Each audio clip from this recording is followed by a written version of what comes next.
In exploring the ethical dilemma surrounding euthanasia, the question arises: is it justifiable to prolong a person's suffering when their inevitable demise looms, defined as the deliberate act of ending one's life to alleviate unbearable pain? Euthanasia remains contentious due to societal emphasis on the sanctity of life.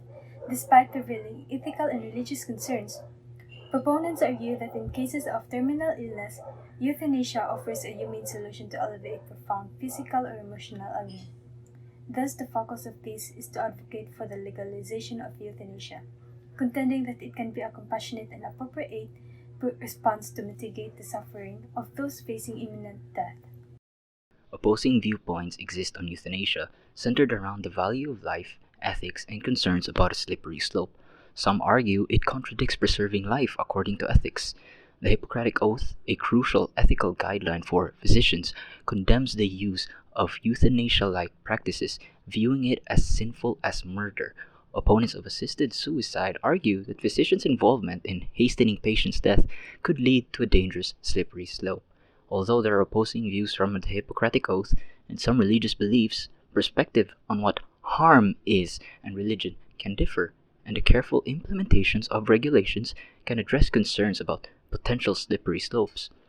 Kumar et al. 2019 and Dugdale et al. 2021 analyzed the Hippocratic Oath's opposing viewpoints, arguing that its core principle is do no harm. They emphasize the importance of defining what this harm is and point out the robust safeguards in place for AID proponents. As part of their human rights, patients with autonomy who can make thoughtful and informed decisions should be permitted to decide whether to end their suffering or live on. Moreover, Kumar and others 2021 claimed that the right to live includes the right to die. Individuals ought to possess the entitlement to speed up the dying process, reducing the level of discomfort. The state is in some manner violating the fundamental rights of a terminally ill patient when it denies the request to end their life. Imposing the state's moral and or religious beliefs violates personal autonomy and self-determination, affecting terminally ill patients' autonomy and decision-making. In addition, the argument of Dugdale and other 2019 states that patient autonomy in healthcare is valid as informed consent follows a full explanation of the risks and benefits of medical interference. This should be extended to the end-of-life decisions.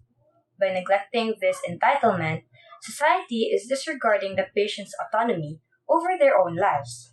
Furthermore, Grief 2019 compares the truck driver case to a patient requesting euthanasia, arguing that granting the driver's request of immediate death is similar to a patient requesting euthanasia. This comparison emphasizes the value of honoring patients' autonomy in escaping their painful illness, as both situations involve individuals making choices about their well being based on their different circumstances. Ultimately, life is part of human rights, as humans have their own autonomy.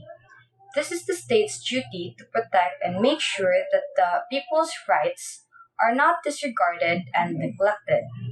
Thus, it is only right for the state to consider and respect terminally ill patients with an informed decision and fully able mental capacity request for euthanasia. Furthermore, being brought into the world is not by one's own decision or will, but rather by the will of their biological parents. It is only fair that terminating one's life as per request by the individual to escape their suffering should be up to one's decision without being criminalized. When carried out with compassion and strict safety precautions, euthanasia gives people who are suffering unbearably the honorable choice to end their lives, encouraging empathy and autonomy in making end of life decisions.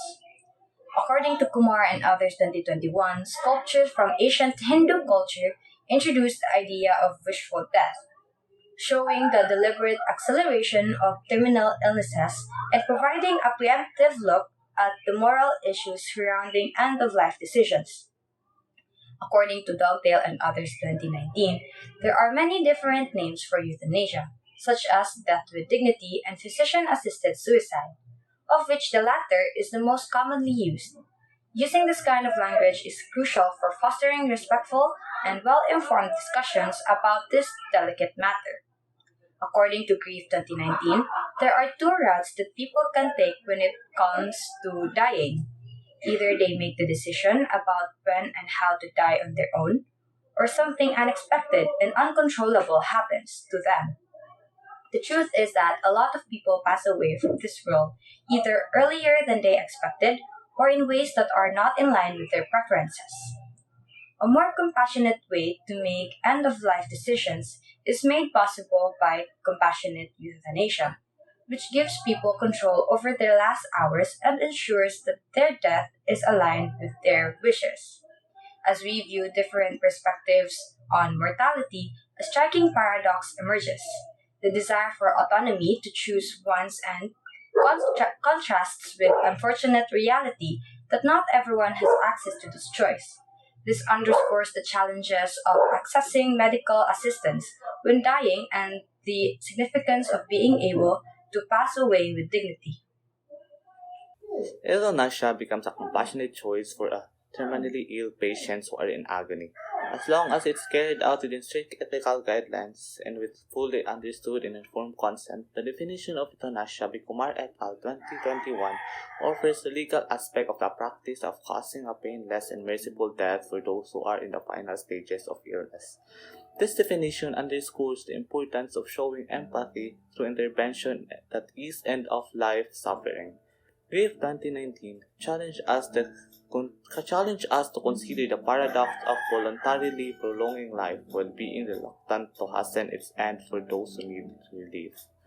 This dilemma brings in attention to the moral difficulties surrounding euthanasia and calls for a critical analysis of the delicate balance between safeguarding life and respecting an individual's choice to peacefully end their journey.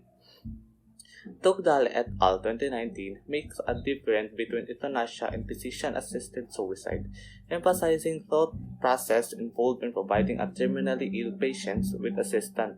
Euthanasia, whether voluntarily or involuntarily, is handled carefully, respecting the patient's autonomy in making such a significant choice. In conclusion, the contradiction between defending life extension and consisting the right to a dignified death highlight the moral conundrums surrounding euthanasia. This emphasizes the critical need for a strategy that balances morality and individual freedom while walking the tightrope between compassion, morality end-of-life decisions.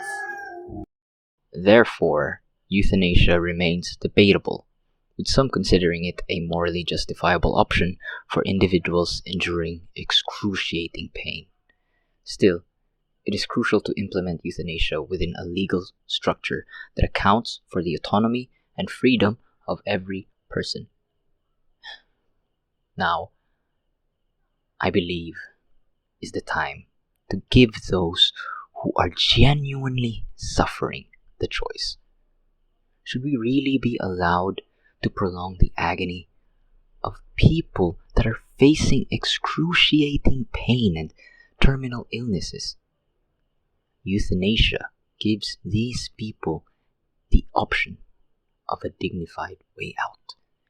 We need to acknowledge now that allowing these people to navigate their own end of life journey, it is not cruelty. It's compassion. That would be all. Thank you.